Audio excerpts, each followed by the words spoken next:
మన దేశంలో పంచాయతీ ప్రెసిడెంట్ ఎలక్షన్లు ఏంటి, అలాగే ఎమ్మెల్యే ఎలక్షన్లు ఏంటి, వీరిద్దరికి ఏం చేస్తే కొన్ని కోట్ల రూపాయలు మిగిలిపోతాయో ఈ ఫార్ములా మీ అందరి ముందర పెడుతున్నాను. ఇది మన ముఖ్యమంత్రి గారికి చంద్రబాబు నాయుడు గారికి అందిస్తే ఎవరైనా చాలా గొప్పగా ఉంటుందనే చెప్తున్నాను. ఇప్పుడు అందరూ కూడా ప్రతి ఒక్కరిని ఎన్నుకొని పార్టీలో నిలబడతా ఉంటారు, కానీ అలా కాదు. పంచాయతీ ఎలక్షన్లో ఎలాగంటే ఒక ప్రెసిడెంట్ని ఎవరైతే ఎన్నుకుంటున్నారో ఆ కులం వాళ్ళనే ఓటేసేలాగా చెప్పమనాలి. అది కులం వాళ్ళంటే ఎలాగా? ఇప్పుడు అందరు కులాలు కలిసి ఓటేస్తున్నాం, కానీ అలా కాదు.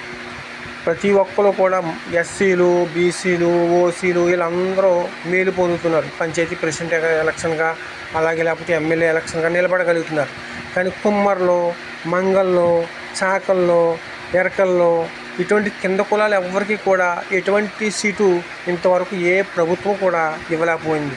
వాళ్ళకి మేలు జరిగేలా, వాళ్ళతో పాటు మన అందరికీ మేలు జరిగేలా ఏంటంటే కులవారీగా ప్రెసిడెంటు, ఎమ్మెల్యే ఎలక్షన్లు పెట్టమని నేను చెప్తున్నాను. కులవారీగా అంటే ఎలాగా? సపోజ్ ఇప్పుడు మనం ఏదో కులంలో అంటే ఓసీ అని, బీసీ అని, లేకపోతే ఎస్సీ అని పోటీ చేస్తున్నాం. అలా కాదు, ప్రత్యేకంగా ప్రతి విషయంలోనూ ఫలానా మాల కులము, ఫలానా కుమ్మర కులము, ఫలానా మంగళ కులము అని చెప్పి కులవారీగానే ఇవ్వాలి. కులవారీగా ఎంతవరకు ఇవ్వాలి? ఎమ్మెల్యే, ప్రెసిడెంట్ పదవులు. అలాగే నెంబర్లు ఉన్నారనుకో అన్ని కులం వాళ్ళని పెట్టుకోవచ్చు. ఈ ఎమ్మెల్యే, ప్రెసిడెంట్ పదవులో, పంచాయతీ ప్రెసిడెంట్ పదవులో కులవారీగా కేటాయించామనుకో, కులవారీగా ఎవరికైతే పదవి ఇస్తారో ఆ కులం వాళ్ళే వాడికి ఓటు వేయాలి. ఇప్పుడు సపోజ్ అనుకుందాం, కుమ్మరవాడిని నిలబెట్టాం, కుమ్మరవాడిని నిలబెట్టాం ఏది పంచాయతీ ప్రెసిడెంట్. కానీ ఆ పంచాయతీ ప్రెసిడెంట్ ఓట్లు వేరు ఇతర జాతులు ఎవ్వరికీ అధికారం ఉండదు. కేవలం ఒక కుమ్మరోళ్ళే ఓటేస్తారు. వాడికి కుమ్మరోళ్ళు ఎవరు కావాలంటే వాళ్ళని నెగ్గించుకుంటారు. పోటీ లేదనుకో వాడు కుమ్మరోడిగా ఒక ఒంటరిగా ఎన్నుకుంటారు. అలాగే ఎలక్షన్ చేసేటప్పుడు మన ముఖ్యమంత్రి మన చంద్రబాబు నాయుడు గారికి ₹1 ఖర్చు పెట్టవలసిన అవసరం ఉండదు. ఎందుకంటే ఇది నిజమైన విషయం కాబట్టి. ఇలా చేస్తే చాలా బాగుంటుంది కాబట్టి. జిల్లా వారీగా ఏంటి? జిల్లా వారీగా కూడా కుమ్మర్లకి ఇచ్చినా, ఎరకలకి ఇచ్చినా, మంగళకి ఇచ్చినా, శాఖలకి ఇచ్చినా, ఎవరికి ఇచ్చినా ఎప్పుడైతే కులవారీగా మనం ఎమ్మెల్యే పదవిని అప్పచెప్తాడో మన ముఖ్యమంత్రి గారు, ఆ కులం వాళ్ళే ఎమ్మెల్యే పదవికి ఓటేస్తారు. ఎందుకు? ఇతర కులం వాళ్ళు ఇంకెవరికి సంబంధం ఉండదు. అంటే అన్ని వర్గాలు, అన్ని కులం వాళ్ళు కూడా ఇందులో పాలు పంచుకొని అందరికీ సరి సమానంగా మనకి పదవులు ఇస్తున్నట్టు లెక్క వస్తుందని చెప్తున్నాను నేను. ఎందుకు? ఇది మీరు తెలుసుకున్నట్టుగా మీరు ఇంకో 10 మందికి చెప్పొచ్చు, లేదంటే మన ముఖ్యమంత్రి చంద్రబాబు నాయుడు గారి దగ్గర వరకు మీరు అందించవచ్చు. ఇది ఎలాగ మీకు అర్థం అవ్వకపోతే మళ్ళీ చెప్తున్నాను. కులవారీగా అంటే బీసీకి ఇచ్చాము, ఓసీకి అలా కాదు. బీసీ, ఓసీ అంటే బీసీలు అందరూ ఉన్నారు. మంగళుడు, మాలడు, కౌలడు, ఇది మంగళుడు, కుమరుడు, ఎరకలుడు అందరూ ఉన్నారు. అలా కాదు. ఎలాగా? బీసీ అంటే బీసీ అంటున్నారు. అలా కాదు. ప్రతి కులము ఎన్ని కులాలు ఉన్నాయి? 14 ఉన్నాయో 18 ఉన్నాయో ఆ 18 కులాలకి కులవారీగానే ఈ ఎమ్మెల్యే పదవి, ఈ పంచాయతీ ప్రెసిడెంట్ పదవి ఇవ్వాలి.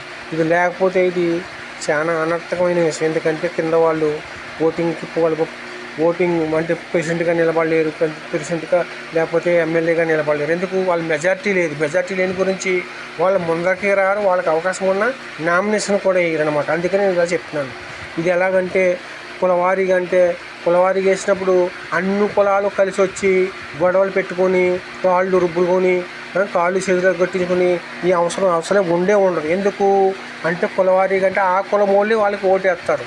ఇప్పుడు సపోజు చెట్టుబజ్జి కులమోడికి ప్రెసిడెంట్ పదవి లేకపోతే ఎమ్మెల్యే పదవి ఇచ్చారనుకో, ఆ ఎమ్మెల్యే పదవికి ఆ జిల్లా అంతా కూడా చెట్టుబజ్జి ఓటేస్తాడు.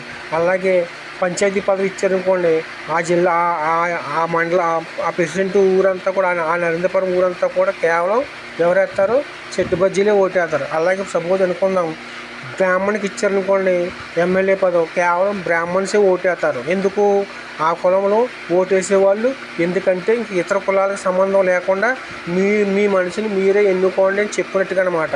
అంటే అన్ని కులాలకి ఇందులో మహా అద్భుతమైన అర్హత కలుగుతుంది అనమాట. అందుచేతే ఇందులో ఓటింగ్ చేసేటప్పుడు కూడా జనం తక్కువ ఉంటారు, ఏమి గందరగోళం ఉండదు, ఏమి ఉండదు.